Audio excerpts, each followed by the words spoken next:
Hi everyone, welcome to the channel. In this video, we shall try to learn about the concept enzyme inhibition. We know that enzymes are the substances that will alter the rate of biochemical reactions. And in order to increase the catalytic activity of the enzyme, we used to have either cofactors or we will be having coenzymes. The cofactors and coenzymes will increase the catalytic activity of the enzyme materials so that the rate of the reaction will increases. But apart from the cofactors and coenzymes that are present along with the enzyme, if any other material, say some other material apart from cofactors and coenzymes, or else we can call them as activators. The cofactors can also be called as activators. Apart from activators and coenzymes, if the enzyme is attached with some other substance, and if that substance, instead of increasing the catalytic activity of that particular enzyme, if that other substance which is in attachment with the enzyme material, which is not an activator and not a coenzyme, if that substance, if that decreases the catalytic activity of the enzyme material, or instead of decreasing the catalytic activity, if that destroys the enzyme also. Destroying the enzyme means completely making the enzyme to not show any catalytic activity. Enzymic activity. If a substance, once it attached with enzyme, if that decreases the catalytic activity or completely destroys the enzymic activity of the protein or of the enzyme, then such a substance which decreases or destroys the catalytic activity of the enzyme, then such substance will be called inhibitor. Such substance will be called inhibitor, and the whole and soul phenomenon is called enzyme inhibition. So simply we can say it is the phenomenon wherein the substance, when it is attached with an enzyme, if it decreases the catalytic activity or destroys the catalytic activity of an enzyme, then the process or the phenomenon will be called as enzyme inhibition. And very large number of say drug materials, or even the antibiotics we use,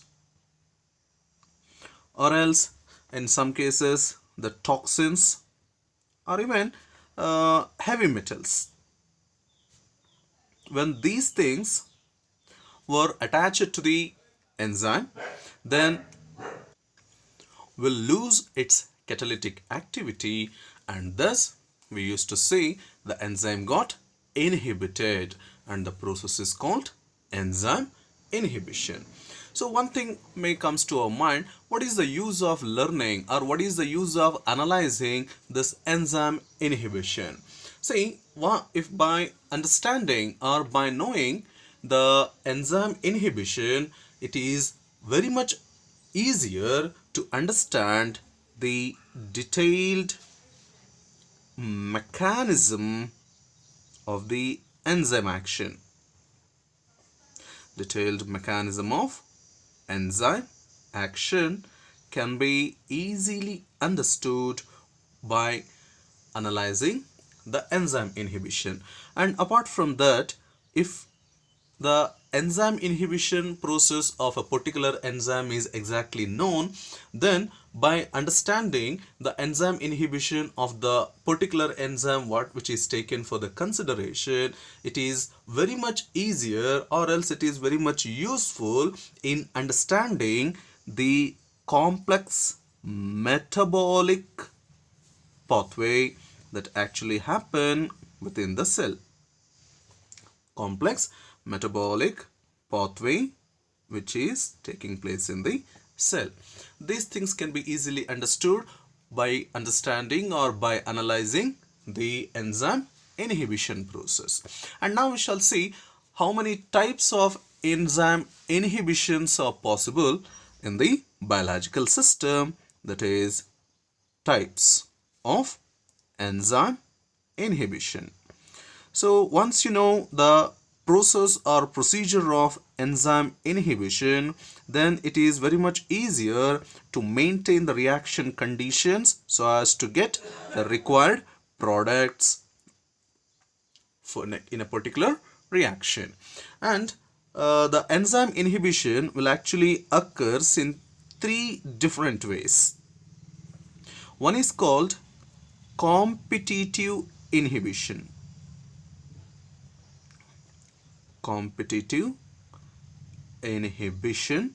And secondly, it is called non-competitive inhibition.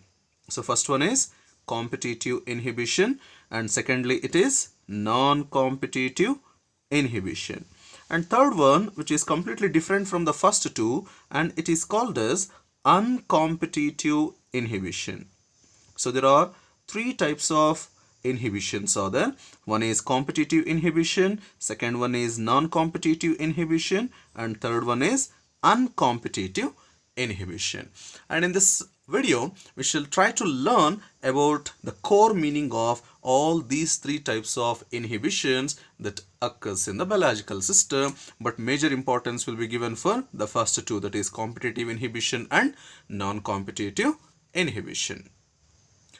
The first type is competitive inhibition. So here, in case of competitive inhibition, the substrate molecule which is supposed to be bind with the enzyme, as well as the inhibitor that lowers the catalytic activity of the enzyme. Both of this, the substrate as well as inhibitor, both will have almost the same structure. The conformation of the substrate molecule and inhibitor will be almost the same.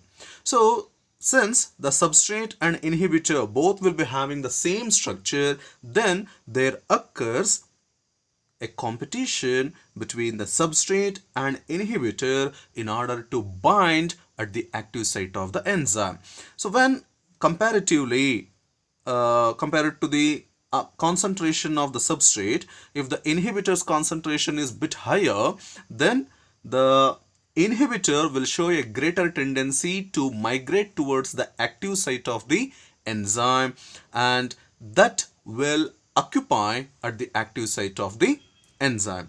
So once the inhibitor occupy at the active site of the enzyme, then the complex will be obtained. That means instead of getting the enzyme substrate complex, it will be enzyme inhibitor complex. But we know that once the enzyme substrate complex is formed, it will decompose to give the product. But this enzyme inhibitor complex does not yield any product. Therefore, the enzyme inhibitor complex will remain stable. Therefore, the enzyme will become unable to attach the substrate molecule again, because already inhibitor is there at the active site and it won't show any kind of tendency to attach the substrate molecule again, so that the enzyme will become inactive. In this way, the activity of the enzyme will get decreases. But the competitive inhibition can be prevented by increasing the concentration of the substrate molecule. If the concentration of substrate is increased, then the substrate molecule will be more flexibly dislodged, means removes the inhibitor which is present at the active site and makes the enzyme again to get back into the active form.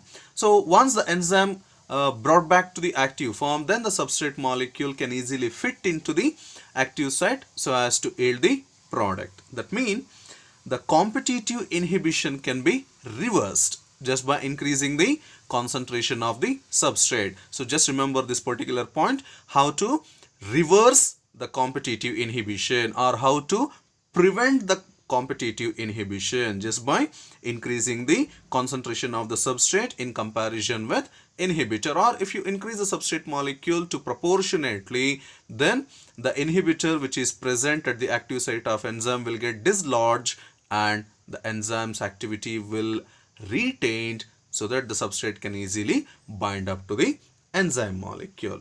And since the inhibition is reversed, the competitive inhibition is also called as reversible inhibition or reversible enzyme inhibition.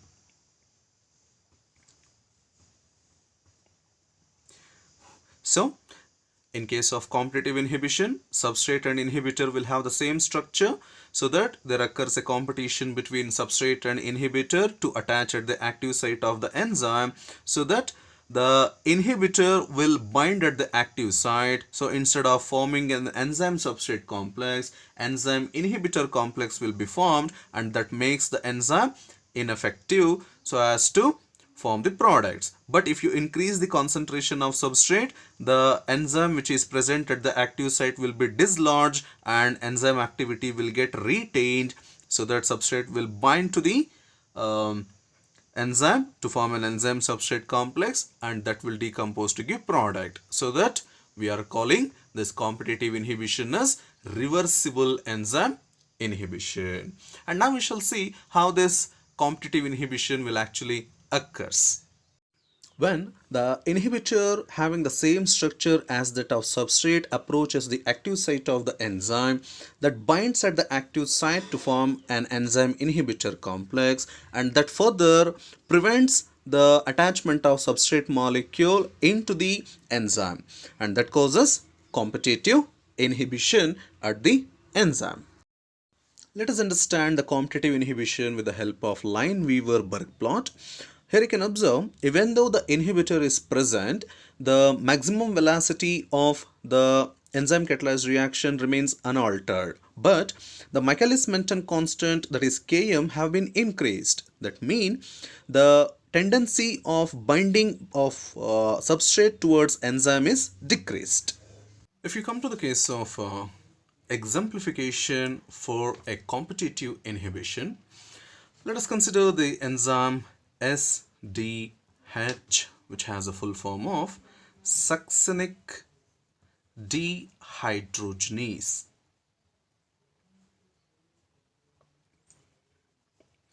This succinic dehydrogenase is an enzyme which acts on the material succinic acid or succinate. But if the reaction mixture contains succinic acid, and along with succinic acid, if the reaction mixture contains oxalate, glutarate, or even malonate, if any one of these things are present along with succinic acid in the reaction mixture, succinic acid, oxalate, glutarate, and malonate, these three materials are exactly similar in structure in comparison with that of succinic acid. So obviously these materials will give competition with the succinic acid to bind at the active site of the enzyme succinic dehydrogenase, and that thereby makes the succinic dehydrogenase availability less for the succinic acid in order to carry out the required chemical reaction. So thereby lowering the catalytic activity of succinic dehydrogenase to act on succinic acid. And here you can observe the competitive inhibition, and these materials will act as inhibitors for the substrate molecule succinic acid. So not only declining the possible reaction what we require, the competitive inhibition is useful also. How? In the sense, so for example, if a person consumed this one, that is methanol, We know that methanol is dangerous to our body because when methanol is consumed by a person, once it enters into the body, our body is having one important enzyme called as ADH, called as alcohol dehydrogenase. Means it performs the dehydrogenation of the alcohol, and dehydrogenation means obviously it causes oxidation. So when methanol is consumed by a person, that means a patient, in presence of alcohol dehydrogenase enzyme, methanol will get oxidized to produce formaldehyde. And we know that formaldehyde is very problematic for the tissues because the formaldehyde material majorly damages the living tissues.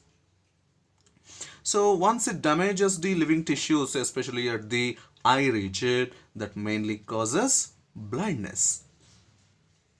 So this is the problem that happens when a person consumed methanol. So in order to treat the patient who consumed the methanol, it is better to add the material ethanol. Intravenously, we can give the ethanol to the patient, and ethanol will give competition with methanol.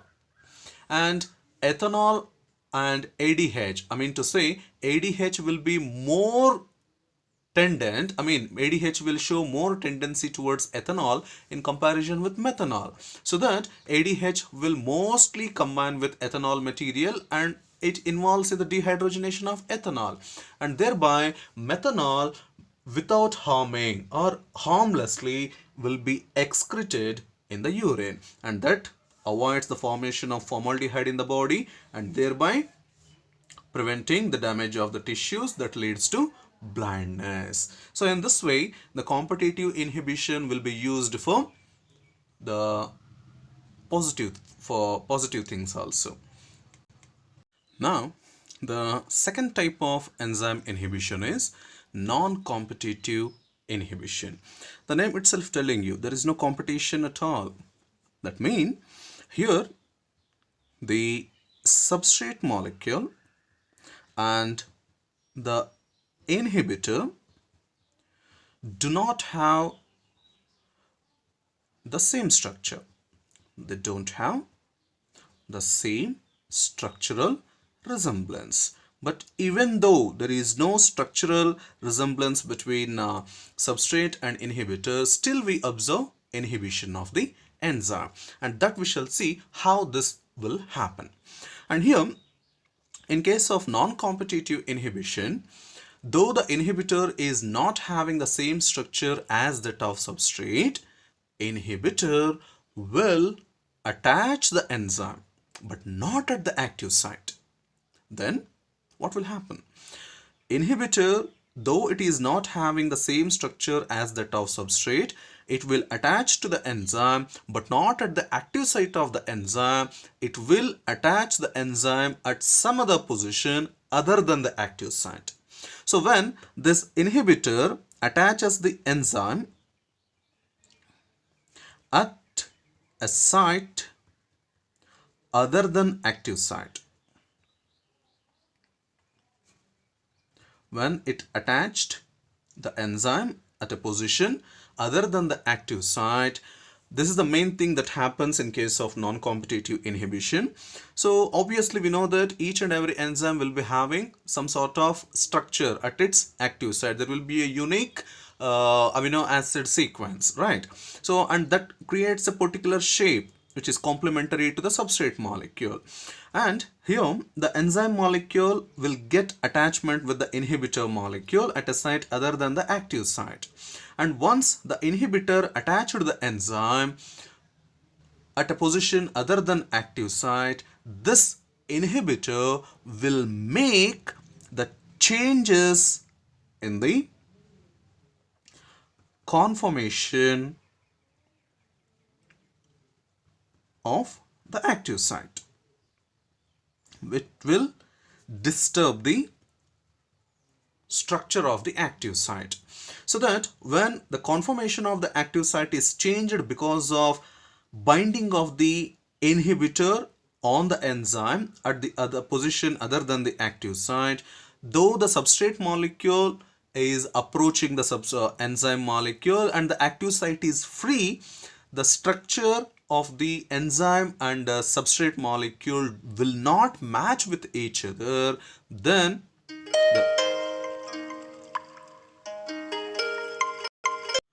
since the conformation of the active site got changed, the substrate molecule cannot bind at the active site so as to form the enzyme substrate complex, and because of this reason the enzyme will become completely inactive, and thereby its total catalytic activity will become zero. And in case of non-competitive inhibition, once the inhibitor attached to the enzyme, that will give an enzyme inhibitor complex, and that formed enzyme inhibitor complex will be highly stable one. And even though if you increase the substrate concentration, like in case of competitive inhibition, it is not possible to reverse the inhibition activity showing by the inhibitor on enzyme. That's why the non-competitive inhibition is also called irreversible inhibition or irreversible enzyme inhibition. And that's about the non-competitive inhibition.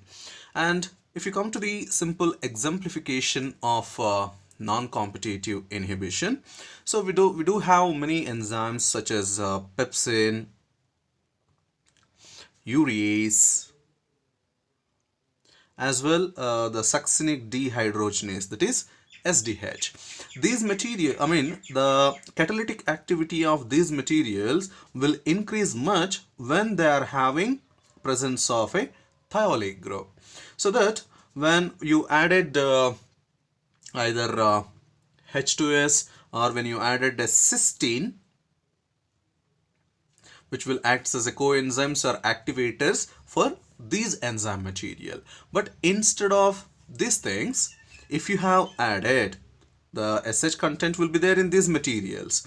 But if you add H2S or cysteine, or even you can add glutathione also, that will activates the enzyme by preventing the oxidation of this thiolic group. But instead of this thing, if the reaction system consisting of other materials such as para, chloro, mercuric, benzoate,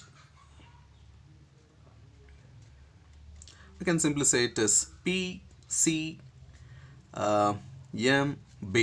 It's a simple form, an abbreviation for this: para, chloro, mercuric, benzoate.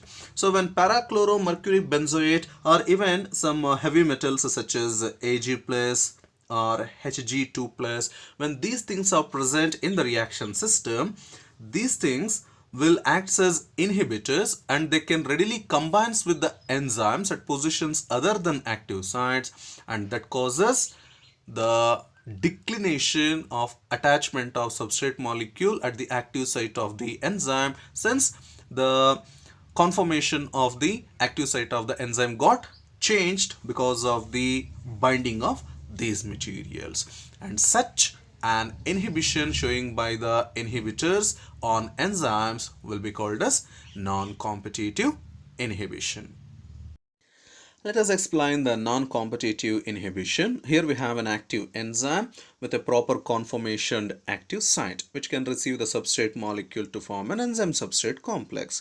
But before to that, if the enzyme is approached by a non-competitive inhibitor which will attach the enzyme at a position other than the active site, that makes the changes in the conformation of the active site to form an inactive enzyme.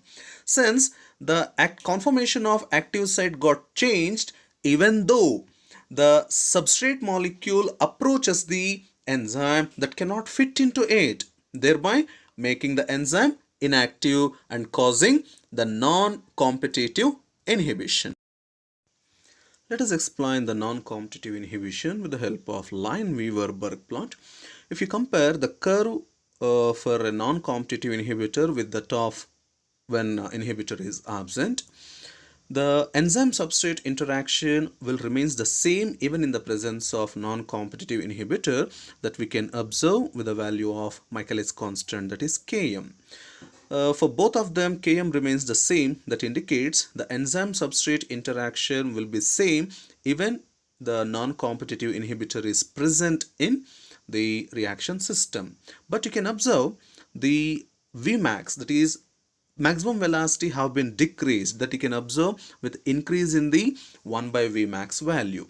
Why the Vmax value have been decreased?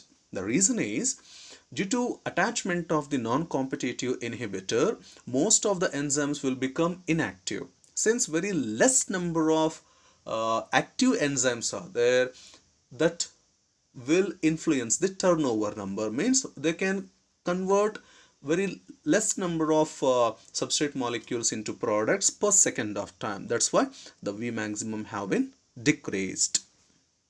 The last type of inhibition that occurs in case of enzymatic reaction is uncompetitive inhibition. So here what happens is when enzyme combines with substrate molecule, reversibly it results in the formation of the enzyme substrate complex. And there are two possibilities. Here the enzyme substrate complex will decompose to give enzyme and products. But here the main problem, for the enzyme substrate complex, now the enzyme will combine and that reversibly changes into enzyme substrate inhibitor complex.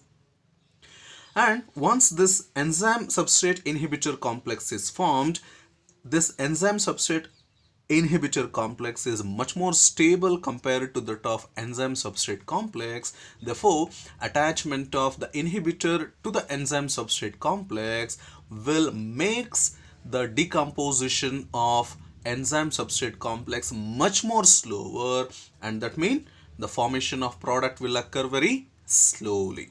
And since the decomposition may or may not occur instantly or may takes very long time, therefore the regeneration of enzyme is also takes very long time, and once the regeneration took more time, again the further binding of the substrate molecule so as to form the enzyme substrate complex also becomes delayed, so that the attachment of inhibitor to the enzyme substrate complex will make the reaction to take place very slowly, and thereby formation of product will occur very slowly, and that in turn the yield of the product also decreases. And this is a simple discussion pertaining uncompetitive inhibition. If you feel the video is worthy and useful to you, please like it, share it, and do subscribe to my channel.